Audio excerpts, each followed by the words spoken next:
Ya, selamat siang. Assalamualaikum warahmatullahi wabarakatuh. Waalaikumsalam warahmatullahi wabarakatuh. Oke,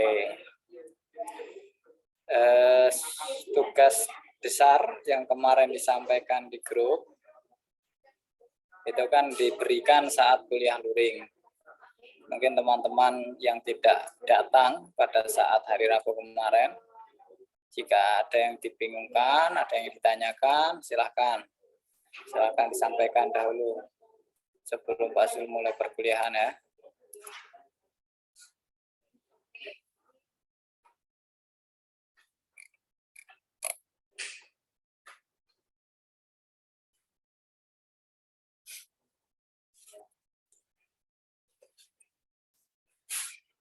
Safiun Najid udah tahu tugas besarnya.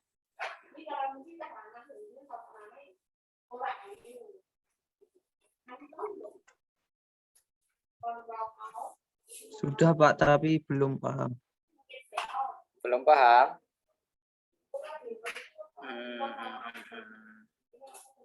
Oke, belum paham ya? Belum paham. Oke.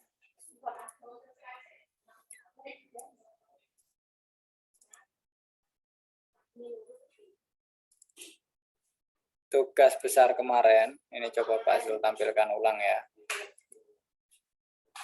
Ini terkait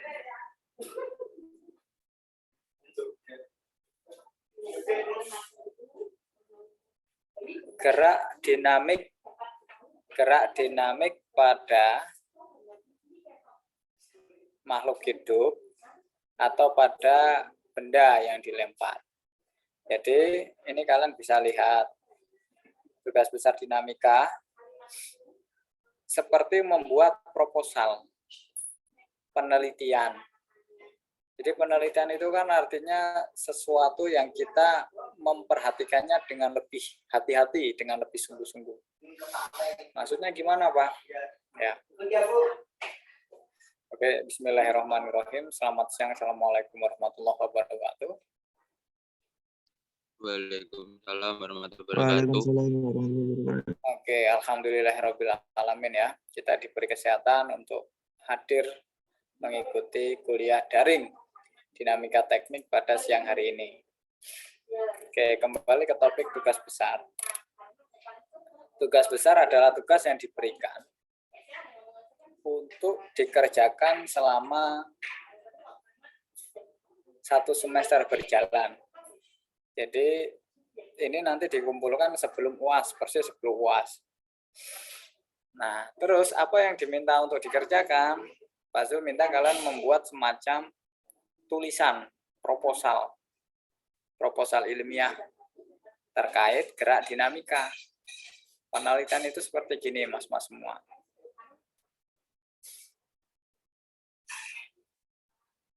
Kita berjalan ya, berjalan di tengah sawah, berjalan di tengah ladang.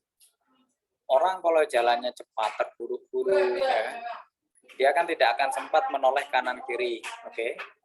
Dan dia tidak tahu kalau di kanan kiri itu ada sesuatu yang menarik sebenarnya.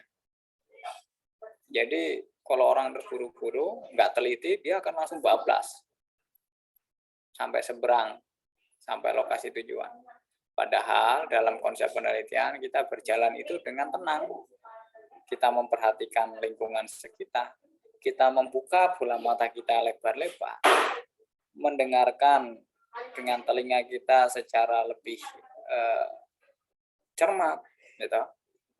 Terus menikmati suasana dengan baik.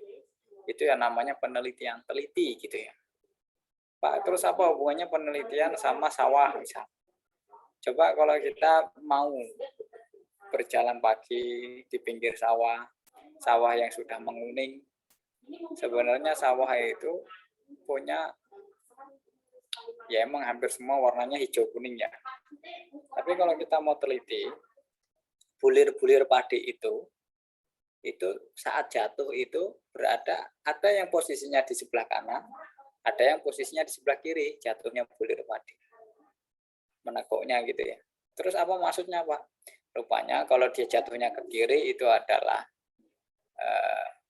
padi betina atau padi yang berkelamin perempuan atau wanita, yang ke kanan itu padi laki-laki atau padi jantannya, benih jantannya. Rupanya sampai seperti itu, mas-mas. Banyak hal lain lah, kalau kita mau memperhatikan dengan hati-hati, dengan tenang, teliti, kita akan mampu membuka ilmu pengetahuan. Nah, sama dalam kasus tugas besar ini, Pak Zul ingin kita semua mempelajari gerak dinamik yang sebenarnya sudah ada dalam diri kita, dalam lingkungan kita pada hewan, dan dalam kegiatan kita saat berolahraga.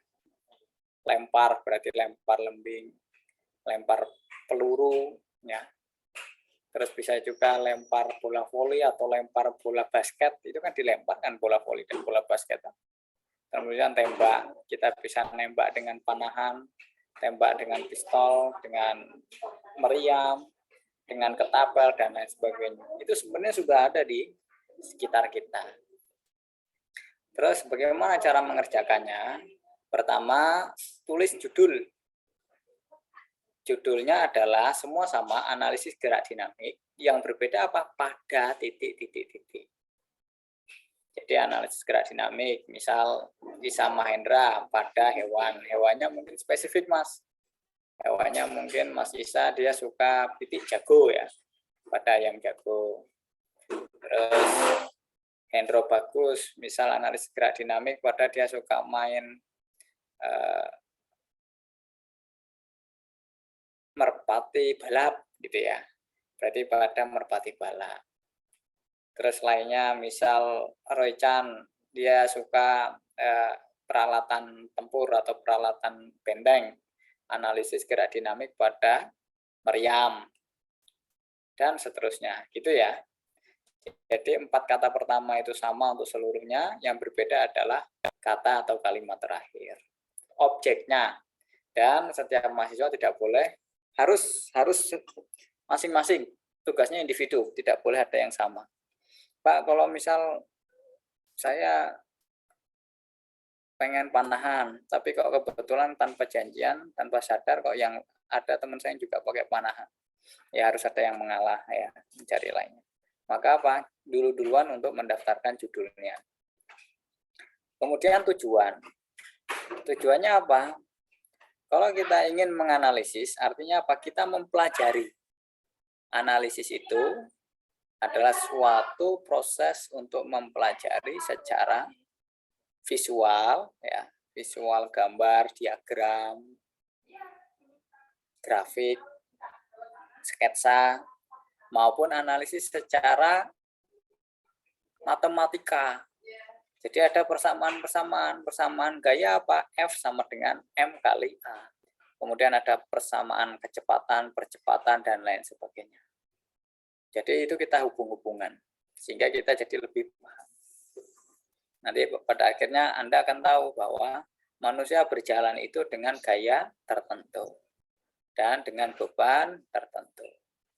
Dan bagaimana seorang manusia atau seorang atlet bisa lebih kuat larinya, lebih cepat, terus lebih gesit sehingga bisa menjadi juara dunia. Jadi harus mengayun langkah kakinya bagaimana, secepat apa, dan mengendalikannya bagaimana. Itu yang namanya analisis ya. Kemudian tujuan ya jelas, dengan kita menganalisis gerak dinamik kita akan memahami gaya-gaya yang menyebabkan gerak. Gaya apa saja? Seperti di atas ini. Ada gaya berat W. Ada gaya dorong, power. Ada gaya gesek, kinetik, FK. Ada gaya hambatan angin, F drag. Kemudian gaya apa lagi ya? Dan lain sebagainya ya, banyak. Kemudian tujuan yang kedua, mampu memodelkan persamaan gerak. Misal persamaan gaya gesek kinetik FK sama dengan μK kali N. Persamaan gaya berat W sama dengan M kali gravitasi. Dan seterusnya, bagaimana hubungan antar gaya-gaya tersebut ya. Dan yang ketiga, memahami diagram gerak atau diagram benda bebas. Diagram benda bebas seperti apa, Pak? Seperti ada gambar yang dilihat di atas itu ya. Gambar DBB pada mobil yang berjalan. Itu yang namanya tujuan. Kita ingin mengetahui, memahami, memodelkan, dan hal-hal lainnya. Kemudian yang ketiga, metodologi. Metodologi itu dari kata metode dan logi. Ilmu alat, ilmu cara. Berarti yang tertulis di metodologi apa saja? Kalau tadi kok ambil analisis gerak dinamik pada olahraga basket. Berarti alatnya apa? Bahannya apa? Bahannya jelas bola basket. Terus atlet ya. Terus alatnya apa? Alat untuk mengukur lemparan basket apa? Ya bisa aja mungkin dengan meteran ya. Terus mungkin untuk mengukur dimensi basket dengan jangka sorong atau kaliber. Terus kecepatan lari atlet mungkin pakai stopwatch ya. Itu namanya alat. Dan alat-alat pendukung lainnya. Terus langkah-langkah bagaimana? Langkah-langkah ya kita harus mengamati saat terjadinya permainan itu. Saat bola terlepas dari tangan, saat bola akhirnya sampai di puncak tertinggi, dan saat bola masuk ke dalam ring papan ini ya, papan basket. Atau basket sendiri itu kan udah jadi termasuk keranjang ya, keranjang dalam permainan bola lempar. Nah, metodologi itu diisi untuk memudahkan proses ya, proses pelajaran atau proses analisis kita. Dan yang keempat, hasil yang diharapkan. Apa hasilnya? Hasil yang diharapkan. Ya, dengan kalian mempelajari itu semua, apa yang diinginkan? Pak, hasilnya saya ingin dinamika saya ini mendapatkan nilai yang baik. Ya, insya Allah bisa. Pak, saya ingin memahami dinamika pada meriam, pada panahan. Oke. Pak, saya ingin memahami cara menghitung kecepatan menembak gitu ya. Dan lain sebagainya. Oke, itu tugasnya ya, membuat semacam proposal penelitian gerak dinamik. Isi subbabnya ada judul, tujuan, metodologi, dan hasil. Selain itu, juga dilengkapi dengan yang namanya lampiran rencana kerja. Ketika kita sudah mempunyai sebuah proyek ya, sebuah tugas, sebuah kegiatan ya, kegiatan dalam tugas besar dinamika, maka kita harus membuat rencana. Agar apa? Agar selesai dengan baik, tepat waktu, dan sesuai dengan yang kita harapkan, gitu. Tidak terlambat, tidak salah dalam analisis, tidak kurang dalam mengambil data, dan tidak tergesa-gesa. Cara membuat rencana kerja pertama adalah dengan membuat tabel waktu. Itu ada tabel waktu, kepala tabelnya atau baris pertamanya itu ada nomor, kegiatan, terus pekan kegiatan. Pekan kegiatan ya berarti mulai 1 sampai seterusnya. Kenapa di situ hanya ditulis 6? Karena sekarang sudah Desember ya. Anda semua kan akan UAS dinamika pertengahan Januari ya. Jadi kurang lebih ada 6 pekan dari sekarang. Urutan kegiatan apa saja? Yang jelas pertama studi literatur ini wajib. Tanpa belajar, tanpa membaca, Anda bingung nanti mau ngapain kan. Sama seperti Rasulullah diberi kitab wahyu Al-Quran. Ayat pertama yang turun adalah apa? Iqra, bacalah, baca, membaca. Membaca literatur, membaca buku pedoman, membaca artikel ilmiah, membaca gerakan, memperhatikan dengan seksama. Jadi misal ada yang ingin memperhatikan olahraga lempar basket, ya diperhatikan, dibaca dengan lebih teliti. Terus setelah dibaca, diperhatikan, mulai mungkin disketsa ke dalam kertas, ya toh, digambar, mungkin diseket-seket sehingga nanti ketemu angka perhitungan dan akhirnya mendapatkan hasil yang diinginkan. Kemudian 2, konsep awal atau rancangan. Ya, konsep awal disesuaikan dengan judul masing-masing ya. Misal Pak saya ingin mengamati, meneliti meriam. Ya rancangannya ya kalian harus bisa mengetahui karakter meriam, komponen-komponen pada meriam. Terus bagaimana gerak peluru yang keluar dari meriam. Terus apakah definisi meriam itu kan? Oke. Dan tujuan akhirnya dengan kalian mempelajari meriam ingin apa? Pak saya mungkin suatu saat ingin membangun satu meriam untuk pelabuhan Demak misalnya, untuk pelabuhan Tanjung Mas gitu. Atau untuk benteng di desa saya, ya enggak apa-apa. Atau untuk meriam pakai ini mungkin ya, meriam tradisional yang pakai apa? Bambu ya. Bambu petung kan, bambu yang tebal dan besar gitu kan. Pak saya ingin merancang meriam skala desa untuk olahraga dan mainan anak-anak kecil, ya bagus sekali itu. Jadi ada sketsanya, ada rencananya dan lain sebagainya. Kemudian yang ketiga, selama kalian proses mencari literatur, memahami rancangan konsep, ya kalian mulai bisa menulis proposal penelitiannya.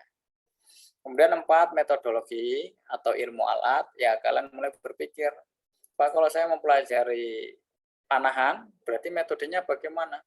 Ya kalian harus paham alat-alat atau perlengkapan yang dipakai oleh para pemanah.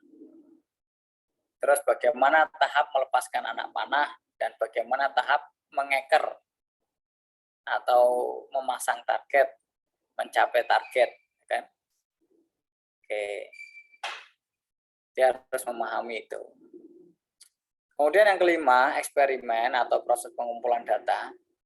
Yang namanya proses penelitian ilmiah, kita butuh data-data yang faktual atau yang valid.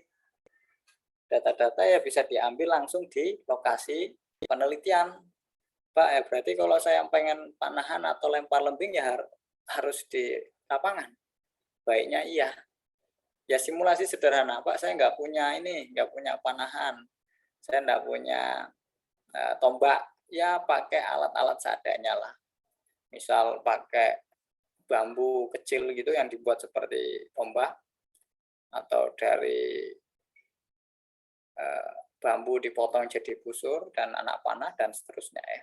Baiknya emang dalam proses pengumpulan data atau eksperimen itu ya disesuaikan dengan objek kalian. Berarti harus merasakan, mengalaminya langsung gitu ya. Atau manusia yang paling gampang apa? Manusia yang berlari atau manusia olahraga jalan cepat atau jalan sehat boleh, atau manusia yang berenang, kan kalian bisa sembari berolahraga, sembari mengerjakan tugas besar dinamika. Nah, data-data yang kalian dapatkan pada akhirnya akan diolah, nanti dibuat semacam grafik, kurva, tabel, terus dianalisis dan dibahas. Oh, dengan kondisi saat ini hujan ya kan, sehingga terjadi angin yang besar, kemudian cuaca yang tidak menentu sehingga proses terbangnya benda lempar tadi menjadi terganggu. Atau cuaca bisakah mempengaruhi performa atlet kan gitu. Atau bagaimana membuat tombak itu menghasilkan lemparan yang paling jauh. Atau bagaimana membuat anak panah itu menuju sasaran dengan tepat akurat. Itu yang namanya proses analisis dan pembahasan. Dari semua itu di atas, baru kita dapat kesimpulan. Oh, kesimpulannya apa, Pak? Dengan pembuatan atau rancang bangun atau analisis meriam, saya bisa menghitung seberapa cepat peluru meriam itu terlempar dan sampai pada sasaran misal. Oke, dan saya jadi punya semacam resep atau saya jadi punya semacam perhitungan rumusan agar kinerja atau lemparan saya ini mendapatkan nilai yang terbaik, yang terjauh, dan yang akurat. Atau kalau kita ingin lomba lari ya berarti mungkin kaitannya dengan alas kaki, kaitannya dengan berat badan, dan lain sebagainya. Baru yang kemudian setelah semuanya terkonsep, kalian sudah punya tulisan yang mungkin tersebar atau yang kecil-kecilan, dilengkapi sehingga jadi laporan. Bisa diasistensikan, dimintakan komentar saya atau diperbaiki juga bisa, dan kemudian terakhir dipresentasikan kepada kawan-kawan. Ini tugas besar dinamika teknik selama 1,5 bulan ke depan. Ya, monggo ada yang ingin ditanyakan?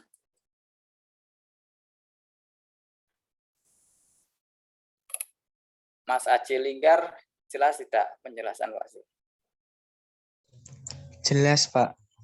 Benar ya, oke, alhamdulillah kalau kayak gitu. Mohon maaf Pak, izin bertanya. Ya, silahkan. Minta contoh analisis tentang hewan Pak. Tadi kan belum dijelaskan tentang berapa hewan Pak. Oke, hewan ya. Hewannya Ya. pengen apa? Hewan apa Mas pengennya? Ayam, Pak. Oke, ayam. Ya, ayam ya. Misal kita ingin menganalisis ayam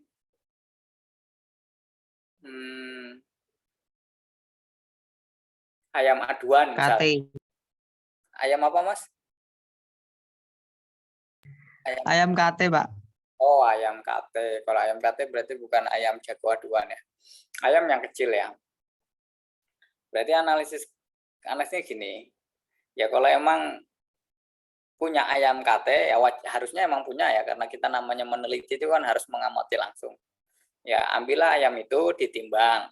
Oke.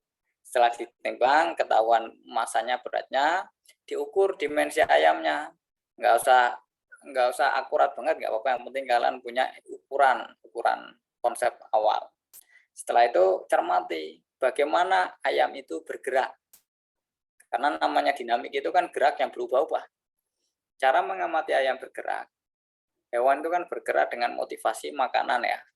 Ya kalian berilah itu biji-bijian atau berilah beras atau makanan ayam sehingga dia akan mendekat. Nah kalian hitung berapa lama waktu yang dibutuhkan dia untuk mendekat dengan jarak berapa meter, berapa langkah yang dibutuhkan dia untuk mendekat dalam jarak berapa meter tersebut. Nah, oke. Terus ketika kalian melemparkan makanan dan ada ayam banyak sehingga dia akan berlari. Nah, coba itu diteliti juga gerakan ayam yang berlari, yang berjalan, atau mungkin juga gerakan ayam yang tingkring di dahan pohon, kan gitu, tenang kering ya, gitu ya. Intinya judul besarnya ada gerak dinamis yang berubah-ubah, yang diberi motivasi atau penggerak, pendorong, gitu ya. Terus itu ayam. Terus misal hewan lain ya, hewan lain ini misal hewan yang kagetan ya.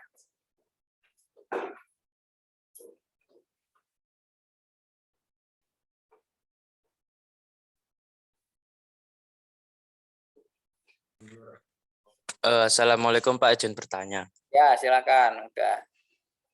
Ini berarti satu langkah Pak. Maksudnya kita mengajukan judul dulu, nanti tunggu di ACC, baru lanjut langkah berikutnya gitu Pak. Itu bisa. Tapi kalian langsung mengisi secara konsep dasarnya atau secara isian ringkesnya, mulai dari judul, tujuan sampai hasil bisa juga. Jadi nanti sambil jalan diperbaiki, dilengkapi. Gitu ya Mas Huda ya. Iya Pak. Ya.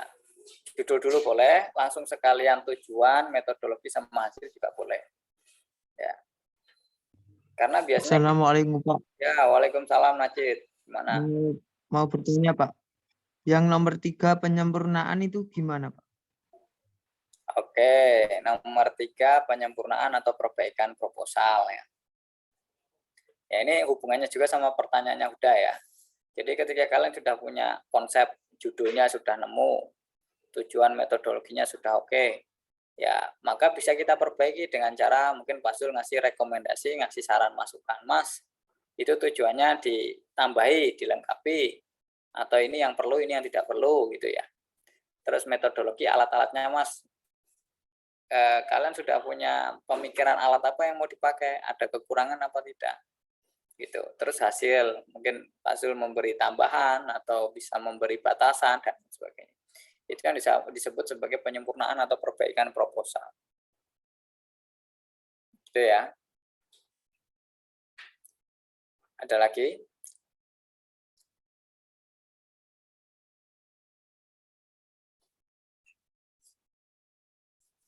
Cukup? Terima kasih Pak. Ya, sama-sama Najib, Huda, dan kawan-kawan.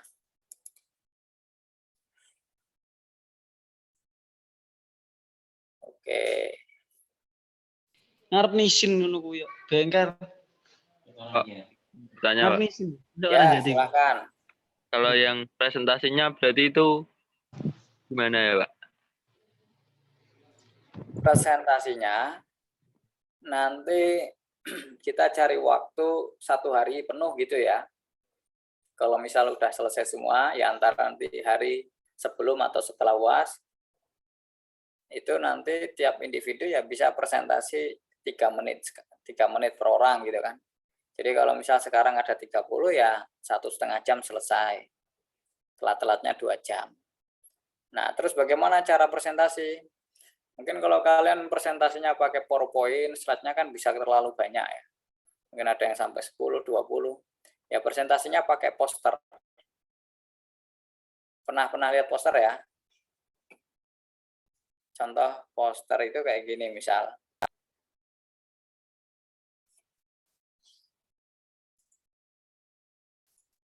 Poster.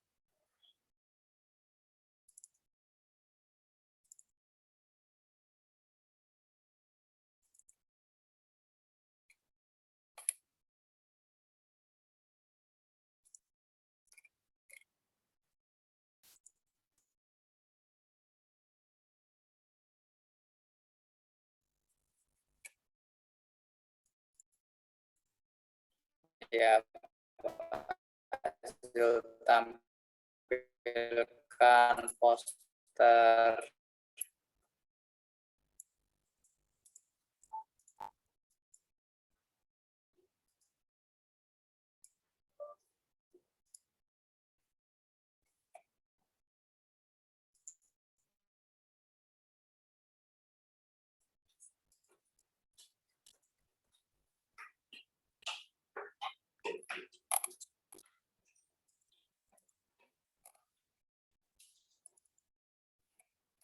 Nah, ini sudah kelihatan belum?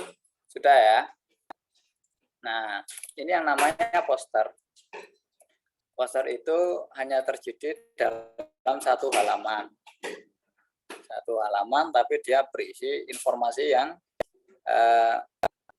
detail, ringkas, padat, namun cukup jelas. Contoh, dia punya judul ya. Biasanya juga ditambah logo. Kemudian dia ada gambar utama. Kemudian ada gambar-gambar pelengkap. Terus selain itu data. Ada data itu biasanya ditampilkan dalam wujud tabel. Kalau enggak tabel, dalam wujud semacam karikatur atau gambar-gambar yang unik gitu ya.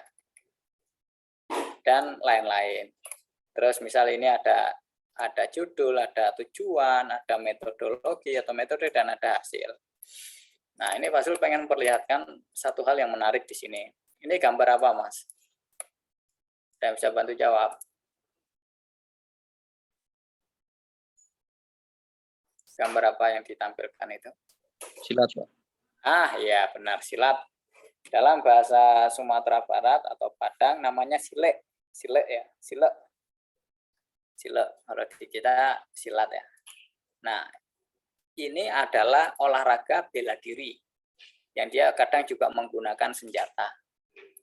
Namun kalau kita cermati dalam gerakan bela diri ini bisa bervariasi sekali.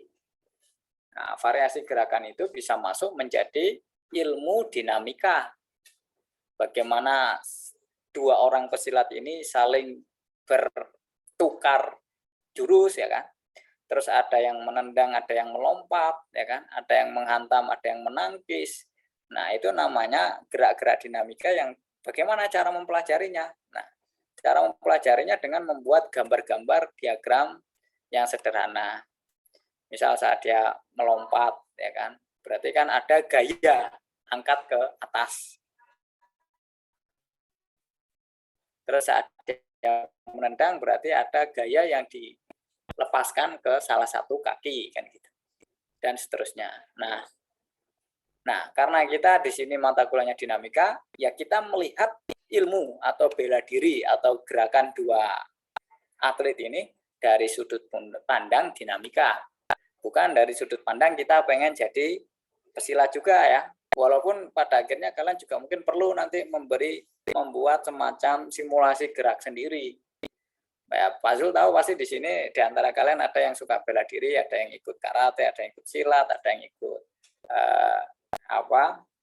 pagar nusa, ya, dan lain-lain. Jadi kalian bisa merasakan ya. Nah, itu maksudnya. Nah, nanti untuk presentasi akhirnya tolong buat semacam poster seperti ini ya.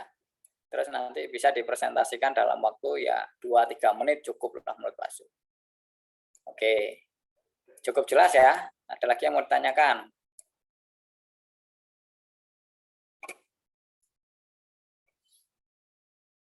Oke. Kalau tidak ada, sekarang Pak Zul coba menampilkan apa itu diagram benda bebas atau bagaimana mempelajari dinamika dalam sudut pandang diagram gerak gitu ya. Nah, ini. Nah, yang namanya diagram benda, otomatis kalian perlu menggambarkan bendanya. Ya, secara sederhana benda itu bisa digambarkan dalam tampilan 2 dimensi. Tadi dua pesilat tadi ya bisa aja digambarkan 2 dimensi ya. Hanya dilihat dari depan. Contoh ini di tampilan layar Anda ada balok atau ada kardus atau ada meja atau ada papan yang dia dilihat dari sudut pandang depan, dia digerakkan ke arah mana? Ke kanan dengan gaya dorong P. Gaya dorong P ini diarahkan secara diagonal. Ini anggap saja kalian punya ketinggian 160 cm ya misalnya. Terus papannya ini hanya setinggi 50 cm. Berarti kan di bawah kalian tuh kan. Mungkin sekitar paha kalian. Maka kalian mendorongnya kan arah tangannya itu kan jadi miring, diagonal tuh. Kecuali kalian mau jongkok. Jadi dorongannya bisa segaris gitu ya. Kemudian yang namanya gaya dorong, dia akan memberi reaksi, akan menimbulkan reaksi, yaitu gaya F atau gaya gesek. Pak, kenapa ada gaya gesek? Setiap benda yang dia bertemu dengan permukaan benda lainnya akan menimbulkan gesekan.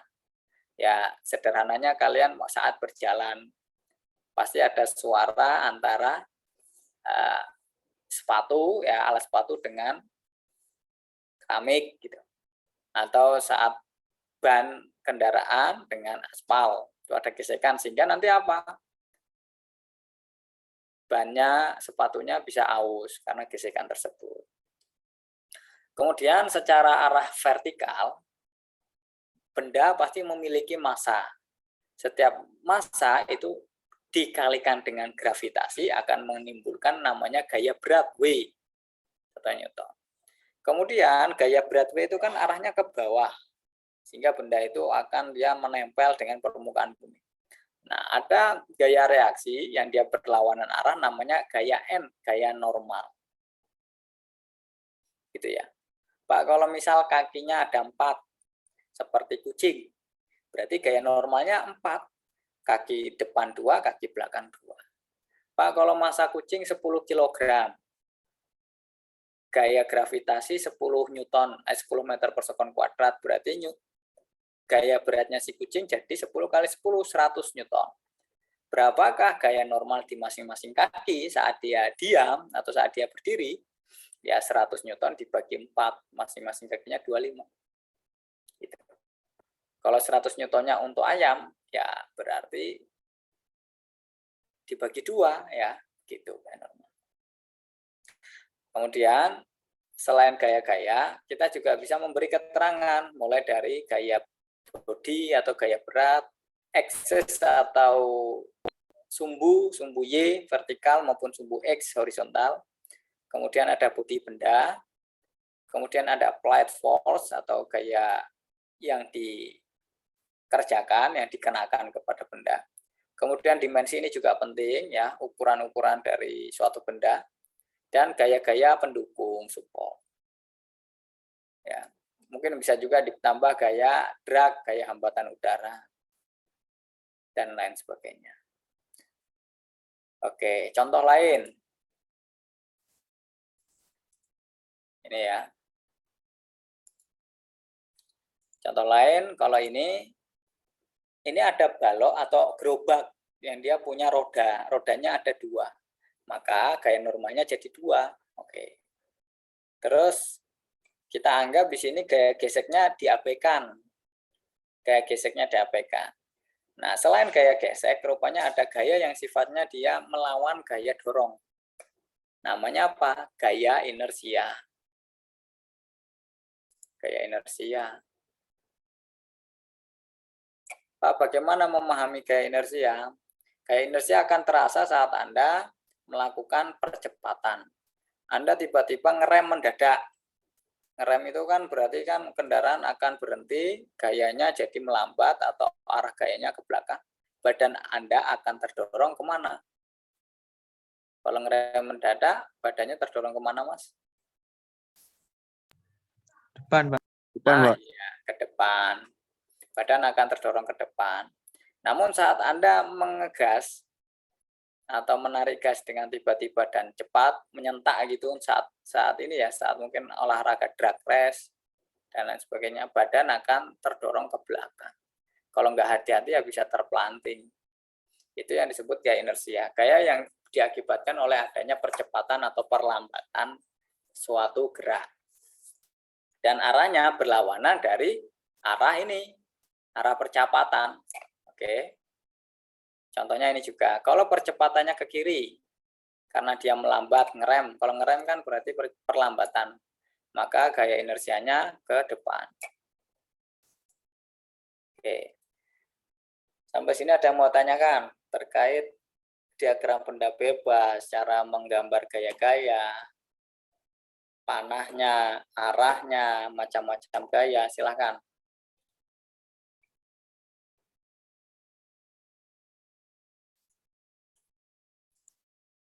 Cukup? Oke, kalau cukup, ini terakhir.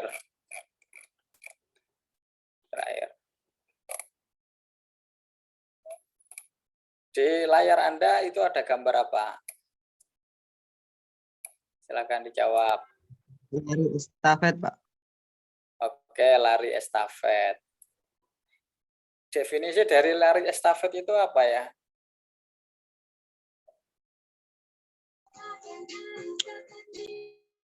Kerjasama, Pak. Oke, dari berapa orang? 2 atau lebih, Pak. Banyak orang, Pak. Banyak orang, ya. Lari estafet itu umumnya dilakukan oleh 4 orang secara tim. Jadi ada 4 orang dikali jumlah timnya berapa. Kalau timnya untuk olimpiade berarti kan antar negara. Biasanya timnya bisa sekali lari bisa 7 sampai 10 tim dalam satu lintasan. Nah, terus karena ada 4 pelari di tiap tim ya ditaruh mulai di start, terus di seperempat rute, setengah rute, dan di seperempat rute terakhir sampai finish. Kalau larinya 400 meter, berarti masing-masing pelari harus berlari selama 100 meter. Terus lari estafet butuh alat yang dia semacam oper, yang harus dioper, yaitu batang atau tongkat estafet. Tanpa tongkat estafet, ini tim ini bisa didiskualifikasi. Nah, terus apa hubungannya sama dinamika? Ya, kita baca keterangan di bawah foto ini. Biomekanik researcher. Researcher itu kan peneliti. Para peneliti karena ada S-nya ya. Researchers. Kalau teachers berarti para guru. Kalau students ada S-nya berarti para murid. Ya. Kalau engineers berarti para insinyur ya kan. Biomekanik itu adalah ilmu mekanika alam. Ilmu mekanika yang hubungannya dengan biologi. Berarti hubungannya dengan objek-objek alam natural, ya manusia, ya hewan. Berarti biomekaniknya apa? Ya kalau pelari ya berarti kakinya, tangannya, gerakan-gerakan itu kita pelajari. Itu yang namanya biomekanik. Makanya kalian nggak boleh gumun, nggak boleh kaget kalau rupanya ada alumni teknik mesin, ada insinyur mesin itu juga bekerja di kedokteran, di rumah sakit bidang ortopedi, yang dia ditugasi membuat tulang buatan dari logam, biasanya titanium atau stainless steel, atau ada magnesium dan lain sebagainya. Terus ada juga ahli insinyur mesin yang dia bekerja sebagai konsultan olahraga untuk atlet tolak peluru, atlet lempar lembing, atlet lompat tinggi, dan seterusnya. Karena apa? Dari sudut pandang kita akan mempelajari bagaimana agar si pelari ini bergerak dengan efisien dan bisa finish menjadi yang tercepat. Bagaimana cara mengayunkan kakinya saat start, saat memberikan tongkat estafet, ya kan? Terus bagaimana mungkin meletakkan posisi pelari, mana yang harus di depan, mana yang harus di akhir, kan gitu. Nah, karena karakternya berbeda ya. Terus bagaimana cara menelitinya, cara memperhatikannya, kita menggunakan video analisis.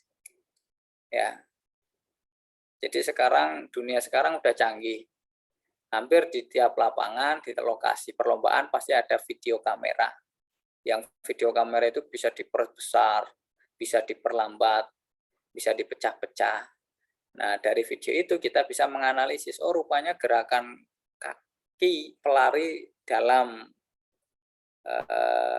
mode lambat jadi seperti ini kan gitu. Oh, setelah kita hitung dalam jarak 100 meter si pelari itu melakukan ayunan langkah kaki sejumlah berapa puluh misal gitu ya. Dan seterusnya. Kemudian selain analisis video, kita juga bisa melakukan pengukuran force plate. Force ini gaya, plate ini semacam sensor gaya ya, atau lempeng. Terus lempeng gaya ini ditaruh di mana? Nah, untuk mengukur gaya bisa diletakkan di sepatu yang terinjak atau di tongkat estafet saat digenggam ya. Jadi kita tahu gaya saat pelari ini bergerak. Kemudian kita juga bisa memahaminya melalui koordinat kartesian. Apa itu koordinat kartesian? Ada yang bisa bantu jawab? David Saifuddin atau di kamera bisa bantu jawab enggak? Apa yang dimaksud dengan koordinat kartesian? Atau nama lainnya Kartesius, silakan.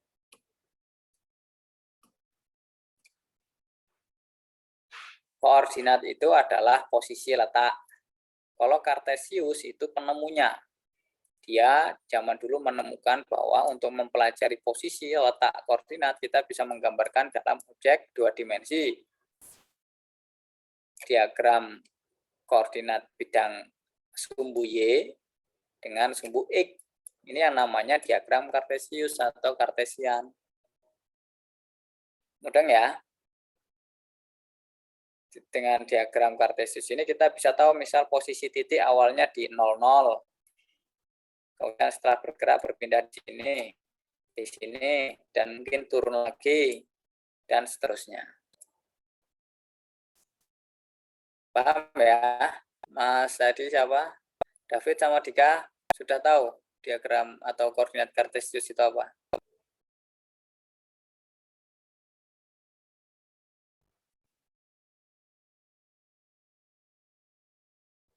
Atau Hayata dibantu. Apa koordinat kartesian?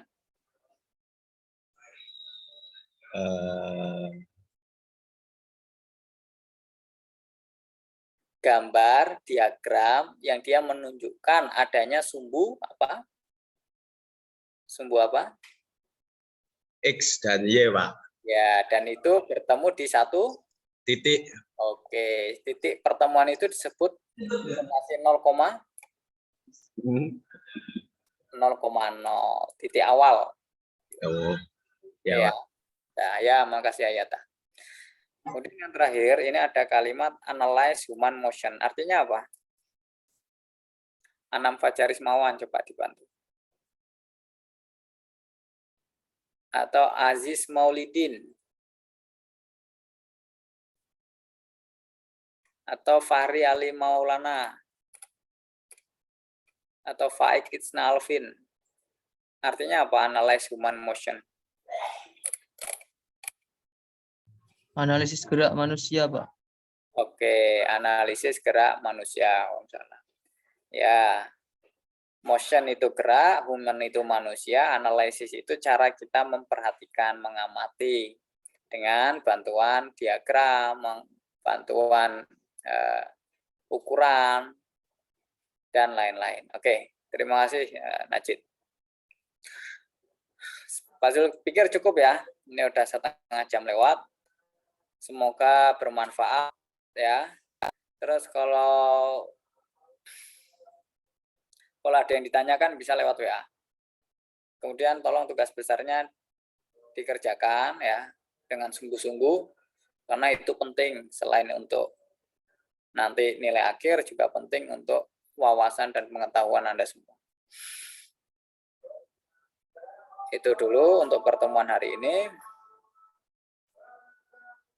Jaga kesehatan ya. Tetap semangat. Besok ada kegiatan HMTM Seminar Nasional, tolong ikut ya. Itu juga penting untuk menambah sertifikat dan menambah ilmu pengetahuan bekal di masa depan. Ya, kurang lebihnya mohon dimaklumi ya. Mari kita akhiri dengan bacaan hamdalah alhamdulillahirabbil alamin. Subhanakallahumma wa bihamdika asyhadu an la ilaha illa anta astaghfiruka wa atubu ilaik. Fasul tutup wallahul muwaffiq ila aqwamit thoriq. Wassalamualaikum warahmatullahi wabarakatuh. Waalaikumsalam. Waalaikumsalam warahmatullahi wabarakatuh. Terima kasih, Pak. Ya, terima kasih Mas. Silakan.